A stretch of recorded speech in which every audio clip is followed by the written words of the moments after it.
বিশুদ্ধ পানির সংকট মোকাবেলায় এবং পানি দূষণ রোধে সবাইকে একসঙ্গে কাজ করার আহ্বান জানিয়েছেন পরিবেশ, বন ও জলবায়ু এবং পানি সম্পদ উপদেষ্টা সৈয়দা রিজওয়ানা হাসান।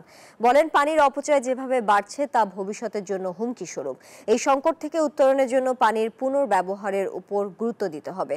বুধবার রাজধানীর একটি হোটেলে ওয়াটার রিইউজ অ্যান্ড রিসাইক্লিং কনফারেন্সে এসব কথা বলেন পরিবেশ উপদেষ্টা। বক্তারা বলেন, পানি ব্যবস্থাপনায় প্রযুক্তির ব্যবহার বাড়ানো, গার্মেন্টসের দূষিত পানি পুনর্ব্যবহার এবং সচেতনতামূলক কার্যক্রম বাড়ানো জরুরি। Some sector of the population polluting the rivers, taking it as their right to pollute the river in the name of industrialization and development, and you will be hearing other section of the people suffering from lack of access to clean and safe water. If we work together, there are rays of hope.